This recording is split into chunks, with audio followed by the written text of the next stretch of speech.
Fourth episode of Nutrition Tactics Talks. And this is a show where we, a bunch of nutrition and exercise scientists, talk about nutrition and exercise. So my name is Jorn Trommelen. I'm mainly interested in optimal protein intake for muscle mass and function.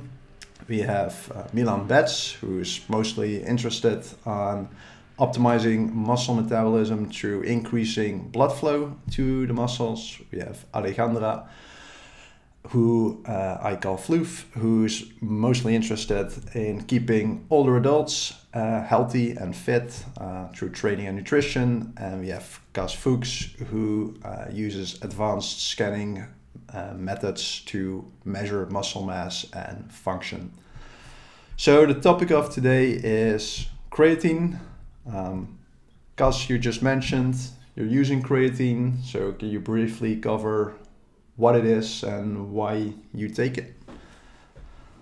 Yes, I can. I am using it indeed because it's really good. Actually, I think we can all agree if we look at the supplements in general that there's a lot of bullshit and crap around on the market. Well, this is Way a too much. family-safe channel, Cas, so I have to cut you off there. Okay. So maybe you put like a beep on that or something like that. Well, Milan does the editing. Okay, Too Milan, late. so just check that. It's not live, is it? Anyways, so yeah, I think creatine, it's well known, and I think it's already mentioned a zillion times. So for those people that have heard this before, it's not new, but for those that may be new to this, it's actually one of the most, maybe actually the most researched supplement, and it's also actually shown over and over and over to be working, so to be effective. So what does it basically do? It allows me, if I put it at my position, if I do strength exercises, it actually allows me to do a little bit more reps in the gym because it's a very fast source of energy. And also, I mean, it's also, at least for example, bodybuilders, it can be beneficial. Not only that you are able to do more repetitions in a gym with whatever kind of exercise you're doing, also your muscles are swelling up a little bit because of the water retention in the cells. So you look a bit more, well, you look bigger. I'm not sure if it also counts to the head, Jorn. You just said that I had a water head because of using creatine. I assume that was a joke. So now you see like the muscle cells are getting more swollen, so you just look bigger. I mean, that can also then actually be a disadvantage for other types of sports where you don't want to have the extra weight carrying. If you, for example, like a climber with cycling or something, then you need to be careful with how much body mass you have to carry uphill. But for some sports, such as bodybuilding, it's actually a very good supplement. That's why I'm using it. So you sound quite positive for anyone who does something like strength sports, but it's not necessarily for everyone. I think that that summarizes your view. Yeah, I wouldn't take it in any case, depending on this type of sports I'm doing. But I think, generally speaking, for strength exercise, for I think by far most of the people that are in that area, so bodybuilding, powerlifting, weightlifting, it's a very beneficial supplement.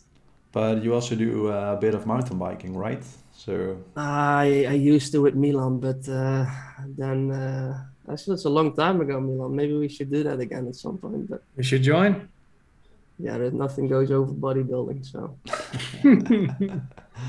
maybe at some point. Are you still? Yeah, that's another story. And don't forget your heart, Cas, and your blood flow.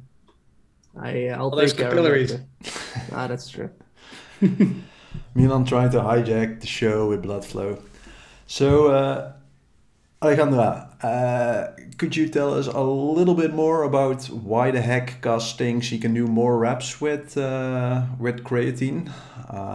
Can you just tell a little bit like how muscle contraction works and what the role of creatine could be in that? Yeah, so basically, in order to like have a muscle contraction and do like work with your muscle, so like, produce power, you need to have like energy, right? And so there's this molecule called ATP, but maybe it's a bit too difficult for people. But basically, it's what allows you to get energy and to produce work. So what creatine does is that when you have more creatine in your muscle, you can have more of this ATP molecule in your muscle as well, because it binds to it. So that's essentially just how it works, that if you have more ATP, then you have more power, and if you have more creatine, you have more ATP. So never forget that we have the smartest and most attractive listeners in the whole world, so they know what it's ATP true. is. Don't worry. True. But somewhat related to that, so you mentioned ATP for fast fuel, and then creatine can kind of recharge it. But I also hear always people talk about carbohydrates and fats as fuel. So aren't those fuels for muscle, or can you just explain how? Yeah, all so these systems work? basically they are kind of fuel for sure, but in the end, they are also used to create or like make ATP available. So it's not that you're taking the carbohydrate and that is your energy. It's actually like, if you take it in smaller terms, the ATP that is your energy. Yeah. So in, the way I always think about it is that, so we live in the Netherlands, and we use the euro to pay with. And if someone gives me dollars, I'm pretty happy because I can use it. The thing is, I would just first have to convert those dollars to euros, and then I can pay with it. So everything else, like carbohydrates and fats, just like you say, you need to convert them to ATP, and then ATP is the final thing that you use. So that converting of carbohydrates and fats into ATP, we would call that metabolism, essentially. Maybe on a brief note there, or maybe just relevant to say, I guess, ATP is also that was something that we can store in the body, but only in limited amounts. And people may wonder why do you not just store like a ton of ATP if that's so relevant? But that's of course because it's very heavy for those people that are interested in this. So that's why it's more efficient for the body to store it in other ways, such as creatine, and then you go to the carbs and the fats, etc. So you can eventually make ATP out of it. Yeah, that's a really good point. It's a good point, and then kind of related to that, it's not directly related to creatine, but hopefully interesting. So why don't we store all our energy then as fat, for example, or carbohydrates, or is there like what determines what ratio we store all our energy essentially? Yeah, so I think at least if I understand or think the point that you're getting at. I mean, it's all like relevant for different purposes. So for example, if we are going for like high intensity types of exercise, then carbohydrates is much more beneficial because we need it's a more efficient kind of fuel source. But also there, if you look at carbohydrates compared to fats are more efficient to store. So if you think about just walking, I mean, you will use all the energy systems that you have in your body all the time. So think about ATP, creatine, fats, carbohydrates, but fats are predominant if you're at a very low intensity, and you can store them very efficiently. So 1 gram of fat is 9 kilocalories. Per 1 gram of fat, you have 9 calories. Whereas with carbohydrates, that's 4. But on the other hand, if you're gonna sprint, then your body needs to have ATP much faster, and you can get it more efficient from carbohydrates. So then the carbohydrate stores are more being used more than the fats, for example. So that's basically like a trade-off that the body always has to make with, okay, what's the most efficient to store if I'm maybe more in a relaxed state, if I just walk, or maybe just even lay down on the couch, compared to if I have to sprint, then okay, then it's maybe I need to have the carbohydrates, but I don't want to store too much carbohydrates because it's more efficient to use fat. And actually, on most of the time during the day, you need the fats anyways because you're in a more relaxing state instead of you're not running the entire day. So that's basically. Yeah. No, it's exactly like you mentioned. If you would store all your energy as carbohydrates, you could more readily use it, but you would also be twice as heavy because. It has half the energy per gram, like you mentioned. If we go into even more detail, you need extra water to store carbohydrates, so you would be much bigger and larger. So even a bigger water hat then. Exactly. So Milan, creatine, it's a supplement. Where does it come from? Do we make it in a factory? Do we extract it from food? You didn't spot it yet. No, I actually He didn't. put it there on purpose, that guy. What a beauty. Well, It's actually expired. so Milo, you didn't spot it yet. yeah, I'm gonna blur all those things out until we get sponsored. So, so could you tell us a little bit, like, well, apparently you can have ugly bags with it. Where does it come from? I mean, it's funny if you think about it. We have it like in our muscles, like you say. So if you eat meat, that's also muscle. From So maybe, sorry to interrupt, but just a very simple question: why do we store it in our muscles and not everywhere else? because you want to use it in your muscles. So yeah, I think we already kind of covered. You want to have creatine as like a fast energy source, and yeah, typically muscles need it. If you, for example, go for a sprint or like a very heavy set in the gym, then you need a lot of energy very quickly. So then it makes sense that it's stored in the muscle. And I think that already answers the question, where does it come from? It comes from muscles. So if you just get like a nice steak, and I think also in fish, like there should be quite some creatine in there. But I think the reason why it's so popular as a supplement is that it's only, there's only a limited amount in the meat that you eat.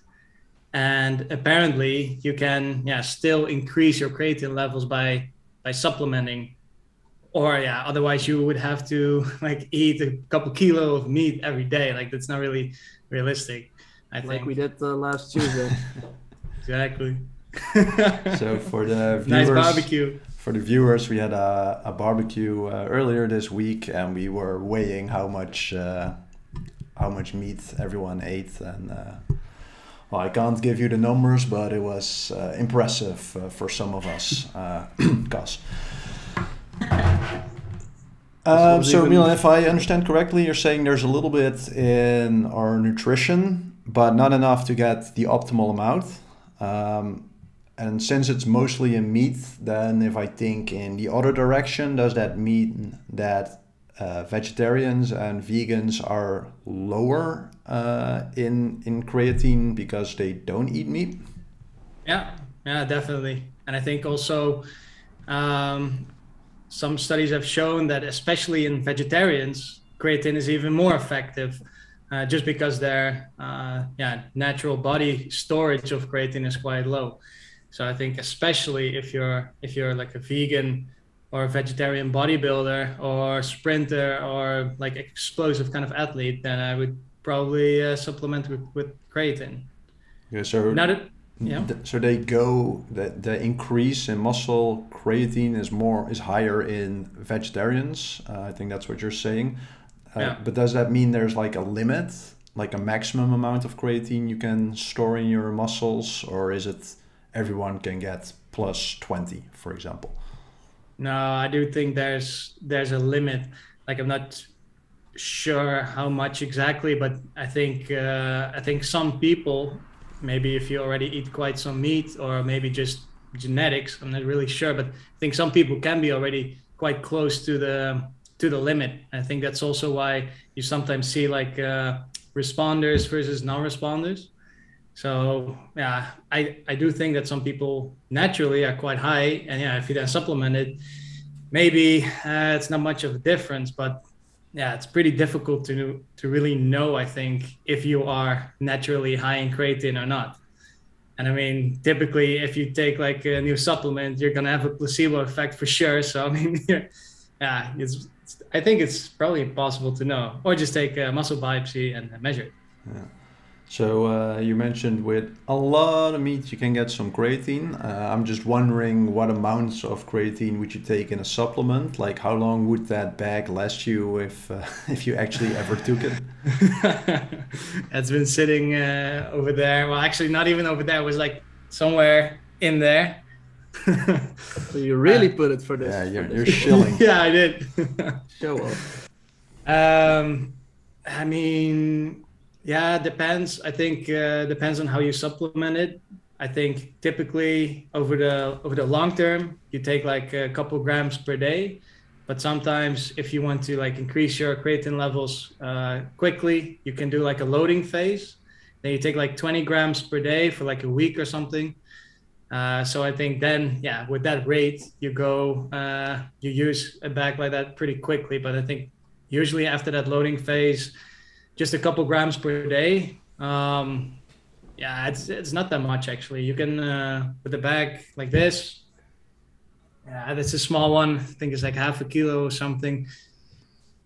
Yeah, you can calculate it. How long it. I'm not a mathematician. Like 100 days. So, Gus, what protocol are you using right now? Yeah, I did the loading phase. I think I did when I started actually a while ago. I think I did 5 or 7, between 5 to 7 days, 20 grams. And then I went over to at least 5 grams a day. And then sometimes, for example, over the last period, I was away for a weekend somewhere and I kind of didn't bring my creatine. So then, of course, I didn't ingest it. But that was only for 1, maybe max 2 days. But generally speaking, I take at least 5 grams in my breakfast every morning. And that's kind of what Milan correctly said, like the maintenance kind of dose you can stick to. Okay. And, so you mentioned a maintenance dose. So with loading, you get it high, and then with a maintenance dose, you keep it high. Do you do that forever, or do you at some point stop? And if you stop, what happens then? Yeah, that's an interesting point because the back to when I started about, I think, maybe more than 10 years ago, I remember that a lot of people, bodybuilders, for example, and also in the literature, okay, you use it for a while, let's say 2-3 months, then you got to go off again to go back to the baseline, maybe also for like a certain washout period for, I don't know, a month, maybe 2 months, and then you can do it again. But I think these days you see more and more people, they also just stay on it and they keep using it. And the last time I read about it, it was also, I think, a study that they looked, I don't know this by heart, by the way, but I think it was about 3 years or something, and they didn't see any problems with people being on creatine for about 3 years at least. So I think nowadays you see more a shift to people not going off anymore, and they keep using or stay on that maintenance dose. So I mean, I think it's a bit up to the individual now what they should or what they want to do with it. But it seems to be so far, if you keep doing it for a bit longer than what they initially said, it's still fine. Yeah, I think with creatine, like, yeah, indeed, there's probably no like negative consequences of taking it like just continuously, except maybe on your bank account because you have to keep buying the supplement. But I do think with creatine that once you're kind of at your like max capacity in your muscle, if you go off of it, then it takes quite a while for it to go back down to baseline. And I don't remember what the numbers were, but I thought it was even more than just a month or two, that actually like for quite some time, like you remain quite much higher than your baseline, which is quite nice because it doesn't take too long to get to your max with supplementation. But then when you're done with supplementing, it also stays quite high for a while. So I've heard you guys discuss loading and then also maintenance and then a slow decline. But you often see like pre-workout mixes. Well, they typically have all the ingredients thrown in there just so that the average consumer thinks like, 20 ingredients, this must be good. But it also includes creatine often. Does that then even make sense, Alejandra? Like if you have, let's say you go to the gym 3 times a week, the only supplement you ever take is your pre-workout with 20 ingredients and a little bit of creatine 3 times a week. Is that going to do anything, or should you actually take much more creatine to ever get high enough? I mean, I think it depends on a couple of things. And one of them that I'm thinking of is how much creatine is actually in there. I never actually thought about this, but if you go to the gym often enough and always take this pre-workout that has like, let's say 3 grams of creatine in it, then you're probably going to like have a higher creatine level than if you didn't. And maybe also at max, but I'm not sure actually. Yeah, if you would do it indeed for long enough, you can also reach the same effect if you would compare to the loading phase. But I think maybe whereas with the loading phase, you do it within 5-7 days. With that normal dosage, you reach it maybe after a month or something. But yeah, you're right. Then you have to take that pre-workout then basically kind of every day. And I mean, I think the benefit of a pre-workout is also a different kind of discussion. But yeah, it's true what you say, or you see it all the time in all the pre-workout. You see it's creatine and like a lot of other kind of supplements, but that's always part of it. Based on that, would you say, Cas, that you are just going to the gym with a buddy and he says like, oh gosh, you look a bit tired, why don't you try my pre-workout? And you're like, sure, I'll give it a try. Just the first time you ever take that pre-workout, let's say it even has 3 grams of creatine, is that 3 grams of creatine going to help you that workout or not really? Well, I think in my case, no, because I already take the creatine. If I wouldn't take the creatine, I think that's maybe a more relevant question then.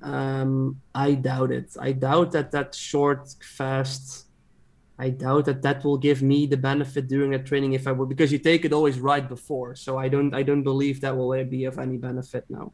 I think in a pre-workout, it's mostly the caffeine part, and we had like a different podcast about that. That's what gives you some of the benefits, and not the creatine. Okay, so my next topic is for our pasta queen. When should you take creatine? Like with all these supplements, you always have like this checklist, like should you take it on an empty stomach, which is recommended for some supplements. Should you take it with a meal? Sometimes it's recommended with like sugary stuff or insulin. Any takes on that, Alejandra? Yeah, so fun fact. No, research shows that the uptake of creatine is better when you have carbohydrates. So that's why I think it's smart of some of these like creatine drinks that they also have sugar in them, because that helps the uptake of the creatine in your muscles. Because of blood flow. So let's say you have people who are dieting, who don't necessarily want sugary drinks and the small amount of carbs. They rather have some oats, for example, that fills them up. Would you say, well, question one is, if you take creatine quite far away from any carb, are you going to waste that, or is still most of it absorbed? And then the second question is something else then a really sugary carb still kind of okay, or should it really be like sugar for a big insulin spike? I mean, yeah, from my opinion, I think that regardless of when you take it, if you take it with a meal or not, or with a sugary drink or not, if you're taking it long enough, if you do the loading phase or not, you're still going to increase your creatine in your muscles. I think it's just about like how fast that occurs or how efficiently that occurs. But in the end, if you're supplementing for a month, you're going to be like basically at your max anyways. Yeah, completely agree. And now let's flip it around. What's the impact of creatine on carbohydrate uptake? And I think that's a question for Cas, because he's in love with glycogen repletion. So let's say, Cas, you have, I don't know, an endurance athlete that the only thing he cares about is the fastest possible glycogen repletion. Can creatine be helpful there, or? Yeah, there are some studies that do show it. And I think always with that topic, it's interesting or relevant to keep the practical side into account. And that's just briefly to say, if you are carb loading, let's say after an event, or if you need to have like fully stored carbohydrate stores in the muscle, it generally takes just a day, just 24 hours to take a lot of carbohydrates in. So of course you need to then eat a lot of carbohydrates, but then it's within about 24 hours you have fully filled your stores if you depleted them beforehand. So for most people, I don't really think that's very relevant. But if you then need to really make sure somehow for those people that do need to replenish them really fast and they had like a very depleting kind of exercise session before, then there is some work that shows that actually it could speed up things, but I don't even think it's that clear if it does. And I'm also looking at you right here now, Jorn, if it does that within actually 24 hours. Yeah, from the top of my head, I was under the impression that it did, but it's not like I have it in front of me now. But I thought that even after 6 hours you can see an increase. But like you mentioned much earlier, with endurance activities, typically extra body weight is a disadvantage. So you kind of would have to weigh it versus the little bit of water retention you get with creatine, and whether the extra glycogen is going to compensate for the extra weight you have to carry with you. So when you take both things into consideration, Cas, would you, for the average endurance athlete, recommend creatine? Would you say avoid it at all cost, or would you say experiment with it? Or maybe it's even different for sprinters, flat races, and like mountain races? Like, what's your instinct? Exactly. I think that's also studies looked at there, that they provided creatine to endurance athletes. And I think if you look at the sprinters, for example, they could definitely benefit, because if you have some creatine or additional creatine near the end of the race that you can use, then that can actually benefit in your sprints. So if it's like a flat race, if you're a sprinter, I would definitely try it out. Not during a first important match, but during training sessions, and see how does it feel, how does it work, is it helping, do you not get any discomfort or whatever with it. I would say for like cyclists that are more into the mountain and like the real stage cyclists that are really for like for the first places on like this Tour de France and stuff like that, for yellow jersey, for example. With them, I would be more cautious, and I think there you really have to be careful with indeed weighing the benefits compared to the cons about the extra body weight. But I think for sprinters, typically speaking, if it's like flat stages, then they could definitely benefit from it. And if you then think about the recovery phase with the glycogen, then again you have to take into account at least in this setting, the potential downsides of creatine. If you then maybe you should then look at other strategies to faster or to increase or accelerate the replenishment of your glycogen stores rather than creatine for most of the cyclists. So I think one of you mentioned potential side effects earlier, or well, I think someone said like it's pretty safe anyway. So with all supplements, of course, side effects are always a concern. Are there any known side effects, or would you regard creatine pretty safe? Whoever wants to chime in. So I'm not an expert on all the side effects from creatine. I know that a lot of people talk about the side effects quite a lot, like cramping and all that stuff. But I'm pretty sure that if you look at literature, there's actually not that much like evidence for it. But yeah, I don't know. The funny thing is, if everyone says like, oh, creatine, you're going to have cramps, and then you take creatine, and then at some point you get a cramp, you're like, oh shit, it's because of the creatine, right?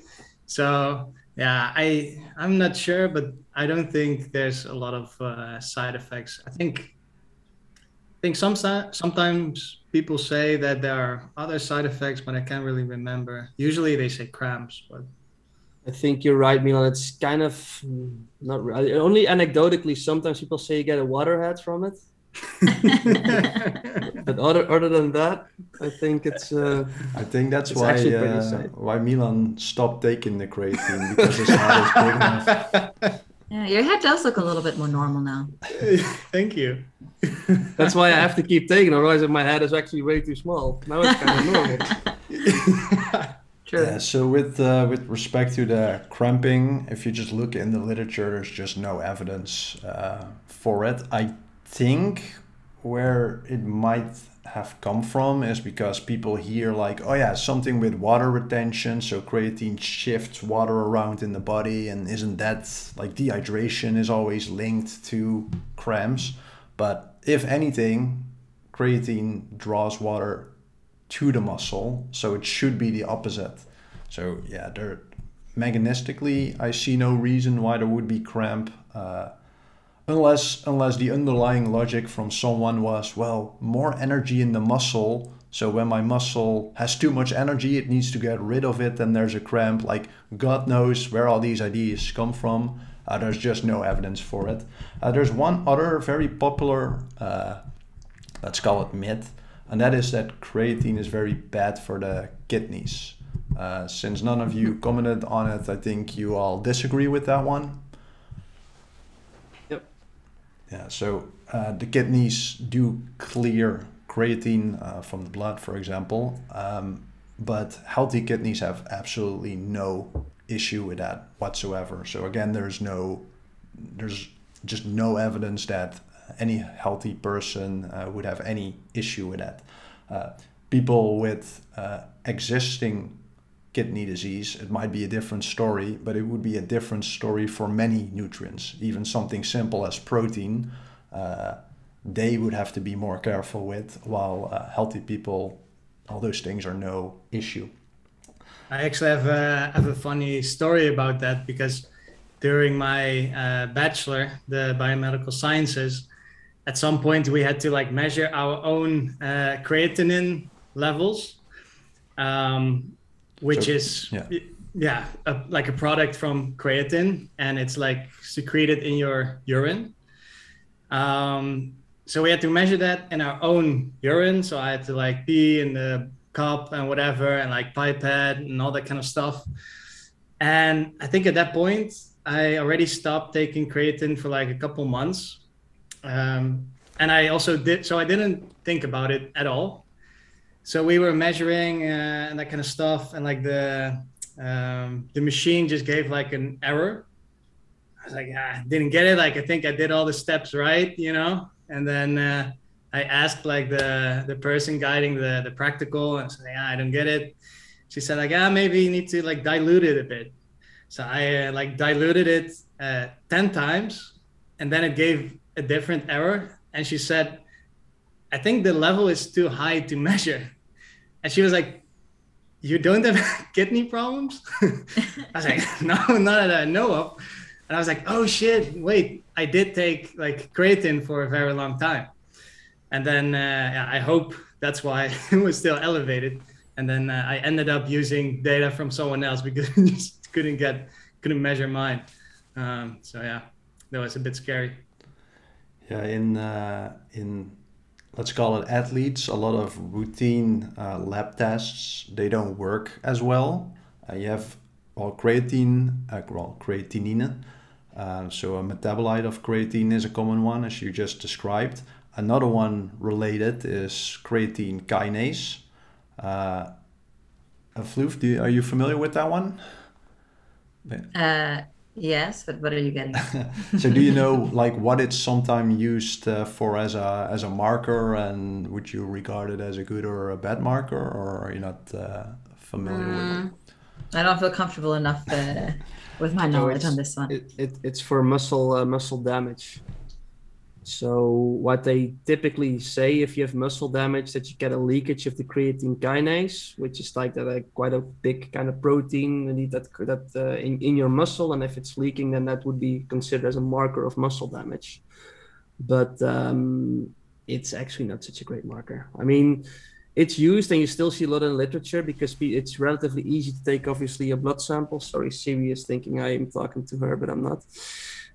So it's actually used still a lot because taking blood is relatively easy. Let's say it like that. If you really want to measure muscle damage, obviously you actually should take a muscle biopsy, look under the microscope, and look at the actual damage that you're causing. And if you want to do it like Another strategy was probably a little bit better, but it's all very indirect, is to look at your muscle strength with like specific dynamometers, such as a biodex. But I think that's what you're referring to, Jorn, that's what it's used for a lot. And if for those people reading the literature, you see it a lot. Okay, it's used as a marker of muscle damage. And yes, it's kind of accepted in the scientific world. I don't want to necessarily ditch it 100% completely here, but generally speaking, it's not the best marker. Yeah, like it's almost a shame because from a theoretical point of view, it makes a lot of sense. So we discussed that creatine is mostly stored in muscle. So creatine kinase is an enzyme that you need to, well, do things with creatine, let's put it like that. So that enzyme is mostly present in the muscle.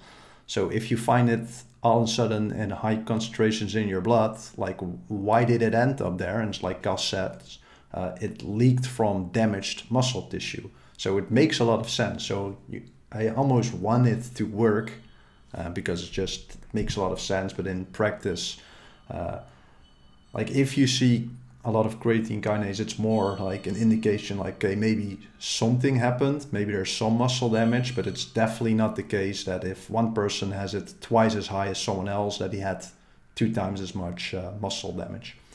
Yeah.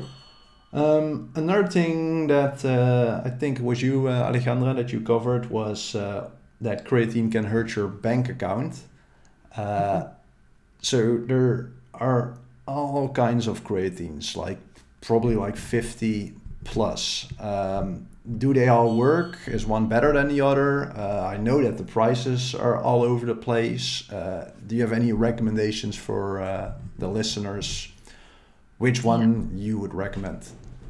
Yeah, for sure. So there are a bunch of different types of creatine products out there on the market. You see a lot like the creatine monohydrate, but you also see different types of chemical names put behind creatine.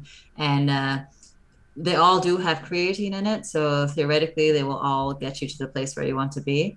However, it's all about kind of like how much creatine you're getting for the price that you're paying. And for how much you have to ingest. So creatine monohydrate is the lightest molecule of creatine, so that means that when you're taking, for example, 5 grams of creatine monohydrate, you're basically getting 5 grams of creatine because the monohydrate part is very light. But when you're taking, let's say, I don't know the name of another one, but a different creatine product that has a different molecule on it, then let's say 5 grams of that product will only get you 3 grams of actual creatine. So in the end, creatine monohydrate is the one that I would recommend to get because you're actually getting the most amount of creatine in every gram of product. Yeah. I fully agree. And I think else you also have a nice story here, Alejandra and the rest, because this reminds me to a time, and this is quite a long time ago. I was once guiding a professional football player in the Netherlands. And he was playing for one of the Dutch teams. And he was also having an extra personal trainer outside his normal training sessions to become better and better because he wanted to achieve more than let's say, average. So yeah, once asked me, because I was guiding him a little bit about the nutrition part around his trainings and his match plays and match days, etc.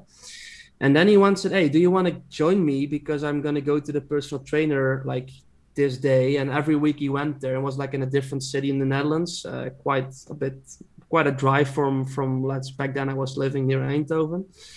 Maybe I shouldn't say exactly where it was and who it was because you never know who's going to listen to this.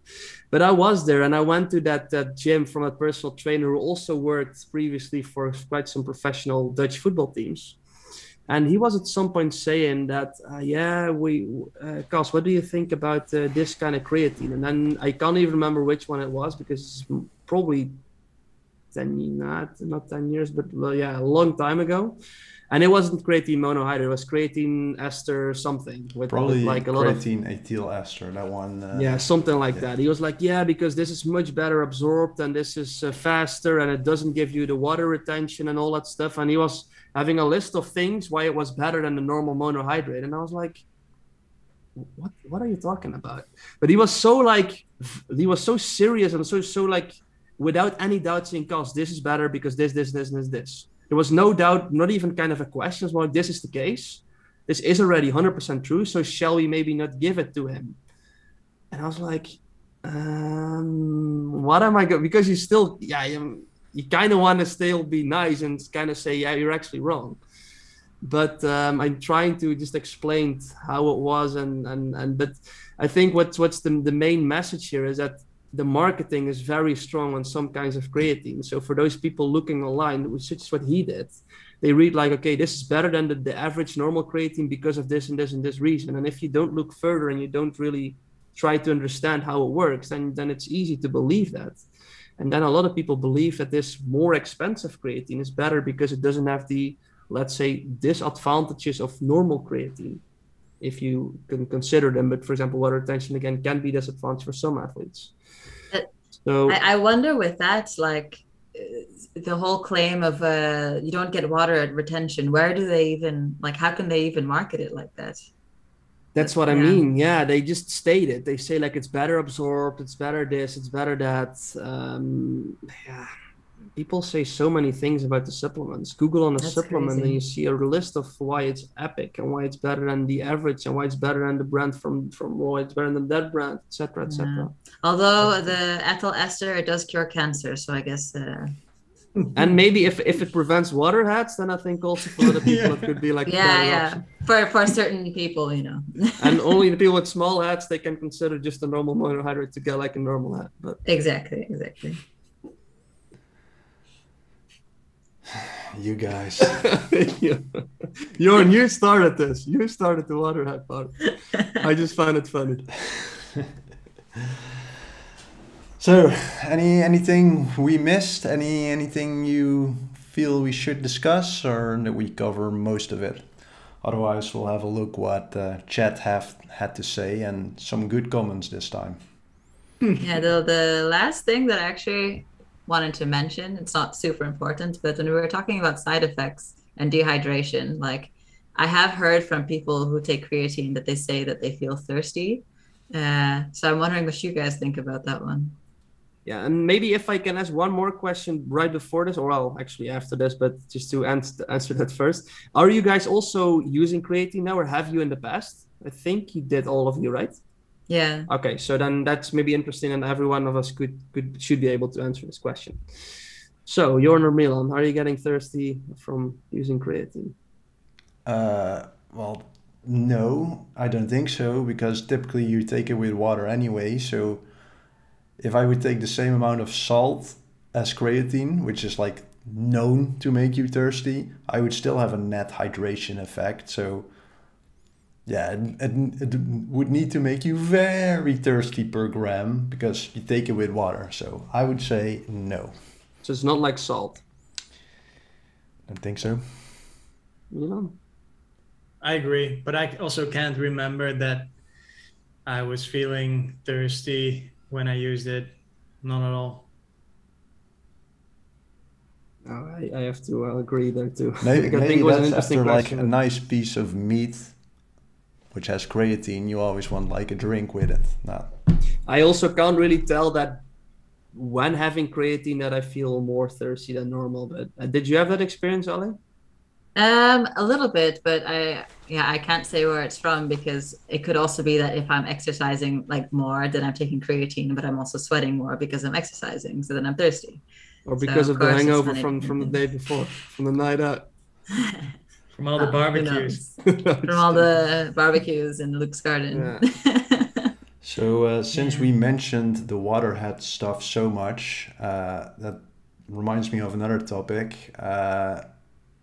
So can creatine end up somewhere in your head then? Or like your head barely has any muscle, maybe your cheeks.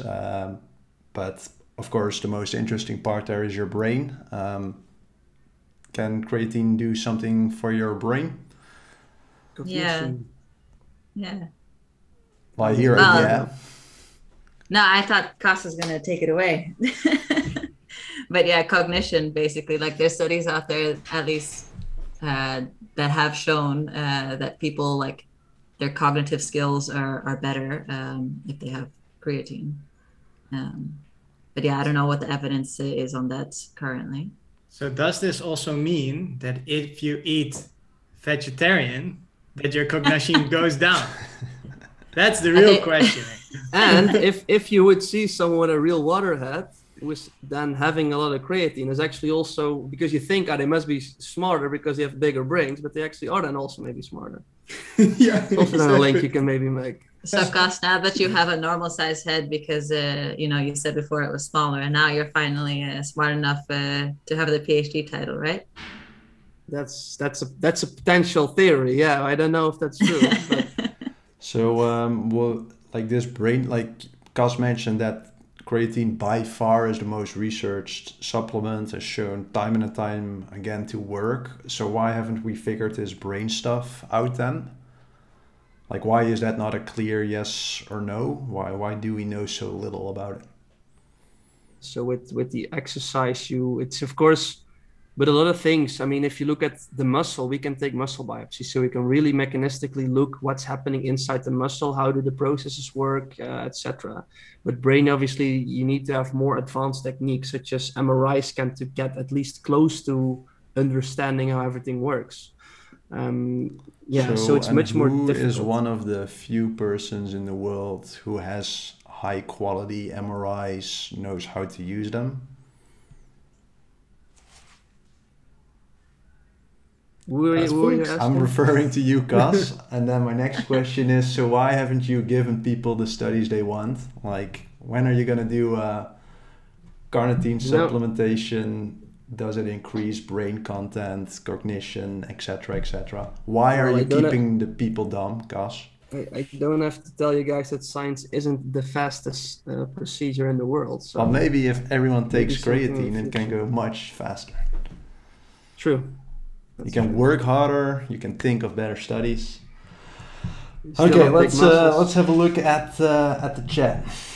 So one early comment asked, "Isn't fat 7 calories per gram?" So I'll point that one to you, Cas. You mentioned it's 9. So where does this 7 come from?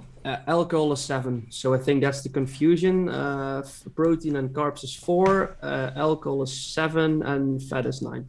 Yeah, one potentially confusing thing can also be is that you often hear you need when you ingest fat, it's 9 calories, but to lose 1 gram of fat, you need to burn on average 7 calories, and the reason is that 1 gram of body fat is not 100% fat. Like, it has a little bit of water, it has a little bit of protein, which brings the average value down. So you often hear, like, to lose a kilogram, so 1,000 grams of fat, you need to burn on average 7,000 calories, although it's a little bit more complicated. So maybe that's another reason why those numbers were confused.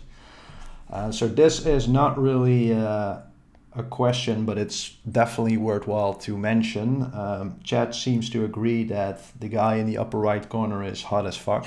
I would like you all to agree or disagree. I think this is who is in the upper right corner? Well, for me, I'm in the upper right corner. So. Me too. Yeah, and I am too in my case. So, well, so you're clearly, exactly. I think Jorn brought it in, so to have us all feel good. Exactly. Nice. So, and then Chad also thinks we all have cool names. So I don't know what Chad wants. We have no free goodies. You guys can stop kissing our behinds. All we have is bad talking for you. Yeah, but Jorn, who is Chad? I mean, Chad is asking all these questions. What Chad? Well, Chad with the D, you mean? Well, yeah, exactly. Chad from the US. Chat person number 1 is Lekker Doppie. That's a cool name. So and then we have Pulse Snipes with a Z at the end. If you stop supplementing creatine, does it affect natural creatine processing in the body? Because if it's highly dosed for a long time, maybe the body gets used to it. Does that have some negative side effects? So I think it's a little bit the principle if you take steroids, your natural production goes down. And then if you all of a sudden stop your steroids, that's not good, because then essentially you have no hormones in your body all of a sudden, and bad side effects can happen. So is the same thing true for creatine? So if you've been taking a high dose for a long time and you stop, what happens? So what I would think is that if you stop, it would just kind of like slowly go back to normal.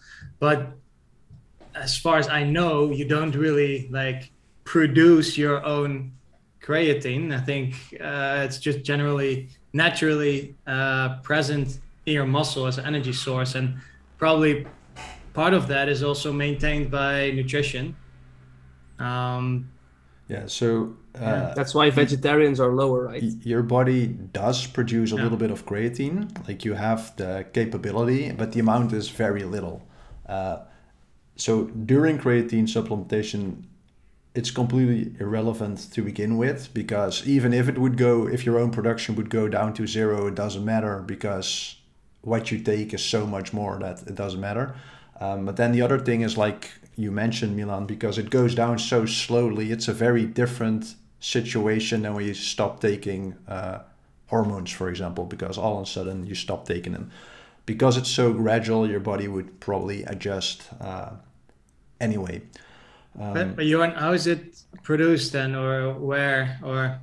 Yeah, I don't know. Like, I don't know the exact details, but I know that certain amino acids, I think methionine, somehow through some methylation pathways can be converted to creatine, but it's just relatively low and never gives you optimal amounts.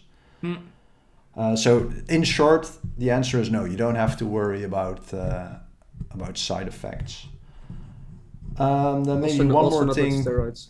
Maybe one more. Well, just like steroids, you never stop taking them. Problem solved. So maybe one more thing. So when we did some promo for this podcast, Dr. Scott Forbes said, finally, you guys discussed something interesting. So I hope Dr. Forbes is listening, that he found it interesting, that he learned a lot.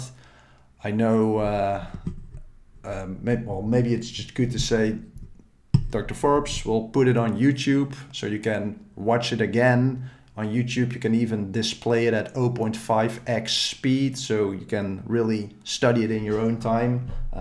But yeah, I'm happy we picked a topic to your interest. On a more serious note, Dr. Scott Forbes does a lot with creatine, so if people thought like, okay, these guys, I knew all of this already, just Google his name, Scott Forbes, and you'll find some interesting creatine work. Jorn, there's still another question from Paul Snipes, and it's about common side effect of hair loss. I'm interested if any of you has an answer to this, because I have some opinion. Yeah, I personally, like, I've never heard this, and Kos still has hair, so I think there's nothing to worry about. maybe it looks like maybe it's not real. Maybe it's not real. Yeah, who knows? Maybe because of the big water head, then it looks like you're losing hair, but it's just because you get more surface area. Possible. Now, so what I think, what might have inspired this question, like a few years back, there was a study that suggested that long-term creatine supplementation increased the concentration of a special form of testosterone. So not regular testosterone, but DNT. And that hormone is sometimes linked to hair loss. But that causal relationship between that hormone and hair loss is quite questionable to begin with. And two, often people, they, how should I explain this? They struggle with how quantifiable things are. So if something increases a hormone by, let's say, 40%, then it sounds like, whoa, a 40% increase. But usually you have to increase a hormone like 400% before it even starts becoming slightly relevant. So a 40% increase sounds like a lot, but usually it just doesn't do that much. So not a lot of research has been done in this topic, so I definitely cannot say like, oh, no worries, like some of the other things. But what I can say, there's just absolutely no convincing evidence that it does cause hair loss. Although, let's admit it, all these successful bodybuilders are bald, so maybe that's a correlation. But that's also, they're also, most of them using some other stuff that actually has some, maybe a bit more strength to that question. What stuff are you referring to, Gus?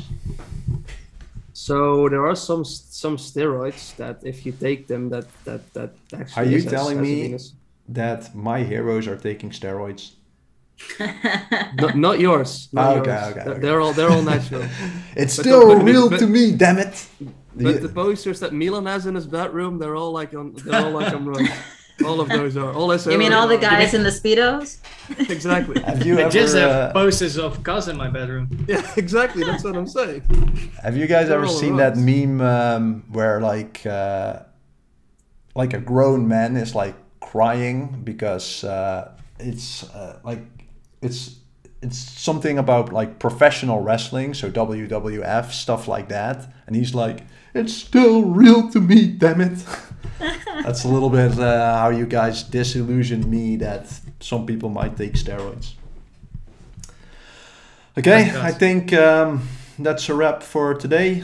So again, if people want to watch this in their own time, go check the YouTube channel. If you have suggestions for other topics, let us know there. If you have more in-depth questions on creatine that you think of later, you can also post them there, and I'll occasionally look at our channel. So thanks for watching. Thanks for being here, guys, and I'll hope to see everyone soon again.